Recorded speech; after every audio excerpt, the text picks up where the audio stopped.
విఫలమైన విషయం కూడా మీ ప్రెస్ ద్వారా కూడా చెప్పడం జరిగింది. ఓకేనండి మురళి గారు, ఒక్కసారి బీజేపీ నుంచి నవీన్ యాదవ్ గారు ఉన్నారు, వారితో మాట్లాడదాం. నమస్తే అండి. నమస్కారం అండి. మురళి గారు ఏమాత్రం అవగాహన లేకుండా మాట్లాడుతున్నారండి. ఎందుకంటున్నానంటే ఈడీ అనేది, సిబిఐ అనేది ఒక స్వతంత్ర సంస్థ అండి. వాళ్లకు ఎవరి మీద తప్పులు చేస్తే ఎవరిపైన చర్య తీసుకునే అధికారం ఉంది. సిబిఐ, ఈడీ అనేది బీజేపీ ప్రభుత్వం వచ్చినాక ఏర్పాటు చేసిన సంస్థలు కాదండి. మనకు భారతదేశం మన స్వతంత్రం వచ్చిన తర్వాత కాంగ్రెస్ పార్టీ వాళ్ళు ఉన్నప్పుడే మనకు ప్రభుత్వంలో ఏర్పాటు చేసిన సంస్థలు అండి, దర్యాప్తు సంస్థలు అండి. మాకు లేనిపోని మా పార్టీకి అంటగడుతుర్రు. మరే నేను ఒకటి అడుగుతున్నాను సూటిగా, ఇదే కేసీఆర్ ప్రభుత్వంలో ఉన్నప్పుడు ఒక పేపర్ లీకేజీలో మా బండి సంజయ్ గారు ఒక ప్రతిపక్ష నేతగా మాట్లాడితే ఆయనకి ఏ సంబంధం లేకుండా ఈడ్చికెళ్ళి వాళ్ళ అత్తగారు చనిపోయినా కూడా ఈడ్చికెళ్ళి జైలు వేశారండి. దాని మీద మాట్లాడరేంటండి మురళి గారు? ఇవాళ కేసీఆర్ ఏమన్నాడు, ఎవరు తప్పు చేసినా, నా సొంత బిడ్డ తప్పు చేసినా జైల్లో పోవాల్సింది అన్నాడు. కాబట్టి ఆయన అర్ధంగీకారం కాదు, పూర్తి అంగీకారం కాబట్టి భయపడుతూ, ప్రజలకు చెప్పలేక భయపడుతూ, జంకుతూ ఒప్పుకుంటున్నారండి. మేము చెప్తున్నాము ప్రజల వద్దకు పబ్లిక్ గా చర్చకు రమ్మనండి. ఇవాళ కవిత గారి ఆస్తులు టిఆర్ఎస్ పెట్టక ముందు ఎన్ని ఆస్తులు ఉన్నాయి? టిఆర్ఎస్ పబ్బం గడిపిర్రండి. ఆంధ్ర వాళ్ళని బెదిరించుకో బతికిరు. 10 ఏళ్ళు ప్రభుత్వం వచ్చిన ఇంకా దోసుకో బతికిర్రు. ఆమె అత్తగారు పోతంగల్ నిజామాబాద్ జిల్లాలో ఉంటది. ఆమె ఆస్తులన్నీ, ఆమెకున్నది ఒక ఇల్లు, చిన్న ఇల్లు, చిన్నపాటి ఇల్లులో వాళ్ళ అత్తగారు బీడీ కంపెనీ కిరాయికి ఇచ్చారండి. మీ పాత్రికేయులను పంపితే నేను నిరూపిస్తానండి. ఆమె ఒక బ్యూటీ పార్లర్ నడుపుకుంది. ఇలా ఆమె ఆస్తులన్నీ ఒకప్పుడు ఆమెనే ఒక మహిళగా ఏమన్నది, నేను మద్యపాన నిషేధం గురించి నేను కేంద్ర ప్రభుత్వంతో నిరాహార దీక్ష చేస్తా కొట్లాడుతున్నది.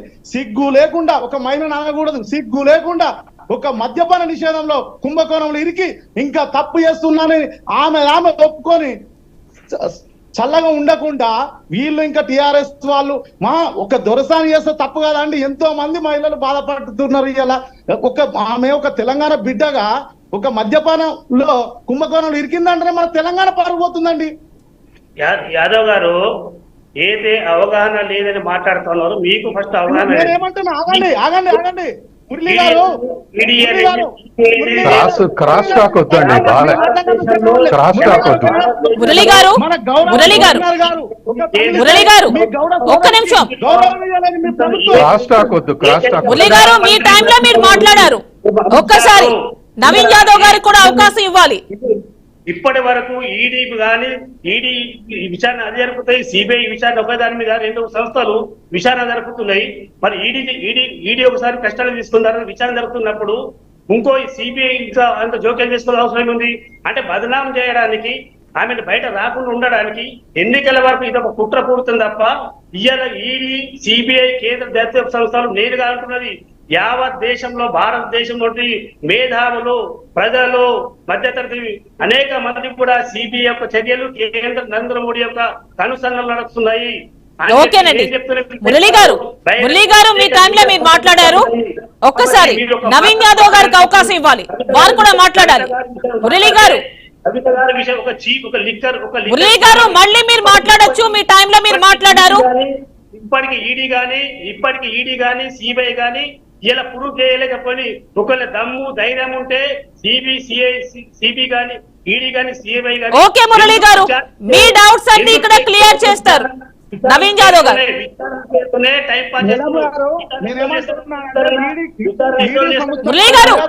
మురళి గారు మీరు కాసేపు మాట్లాడకూడదు, ఎందుకంటే వారికి కూడా అవకాశం ఇవ్వాలి.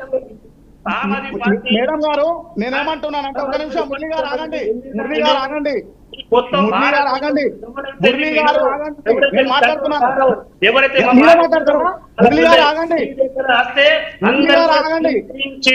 విదర్ రాజకీయ పార్టీ ఉంటే మాత్రం ఇది మీరు ఏ రాజకీయ పార్టీ? మురళి గారు టైం వేస్ట్ అవుతోంది, మీ సమయంలో మీరు మాట్లాడారు. అంటే ఇందిరాగాంధీ పీరియడ్ లో ఏది ఎమర్జెన్సీ బహిరంగ జరిగిందో మురళి గారు టాపిక్ టోటల్ గా డీవియేట్ అయిపోయిందండి. మీరు టాపిక్ కి రిలేటెడ్ గా మాట్లాడట్లేదు. ఒక నేను ఏమంటున్నానంటే సిబిఐ దర్యాప్తు సంస్థ గానీ, ఈడీ దర్యాప్తు సంస్థ గానీ వాళ్ళకి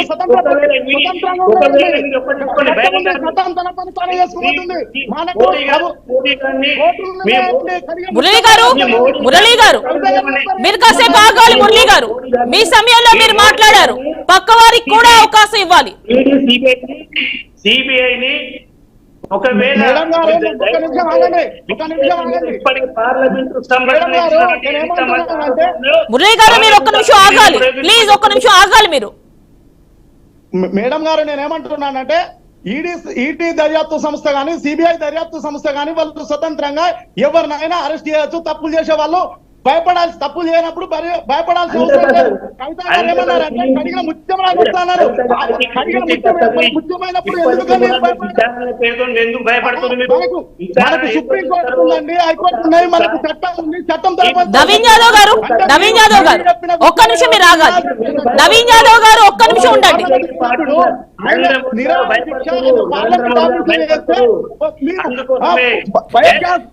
గ్యాస్ పెట్టి మీరు అరెస్ట్ చేస్తారు. అటువంటి ఆలోచనలు మీకు ఉంటాయి కాబట్టి మీకు భయం. మీరు ఒక గవర్నర్ ఒక్క నిమిషం అండి. మురళి గారు, నవీన్ యాదవ్ గారు మీరిద్దరూ కూడా టాపిక్ కి రిలేటెడ్ కాని ఇష్యూస్ మాట్లాడుతున్నారు. ఈ రోజు మన టాపిక్ అది కాదు.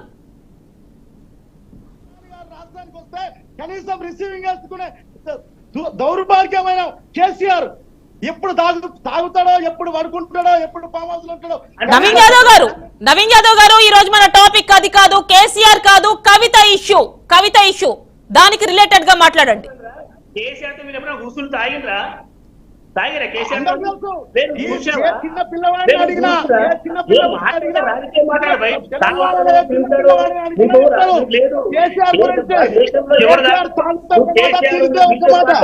చూసినట్టు గ్లాస్ కలుసుకున్నట్టు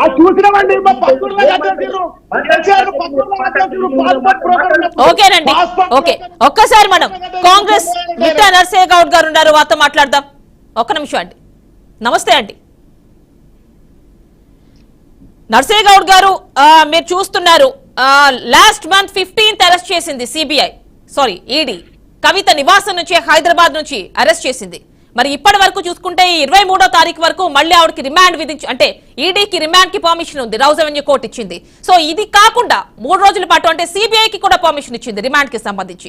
అంటే ఒకేసారి ఇంత దాడి అవసరమా అనే ఒక కామెంట్స్ అయితే వస్తున్నాయి బయట నుంచి. అండ్ ఈ నేపథ్యంలో కేసీఆర్ కుటుంబం నుంచి కావచ్చు, బీఆర్ఎస్ నుంచి కావచ్చు, ఎవరు కూడా పెద్దగా వెళ్లి కలిసింది గానీ ఈ మధ్యలో అండ్ దాని గురించి మాట్లాడుతున్నట్టు విషయం కానీ అంటే పబ్లిక్ గా ఎస్పెషల్లీ కేసీఆర్ అంటే ఈ రోజు మనం చూసుకుంటే చేవెళ్ళ వెళ్లి సభ పెట్టారు కానీ ఒక్కసారి ప్రెస్ మీట్ పెట్టి కవిత గురించి మాట్లాడిన సందర్భం మనం చూడలేదు.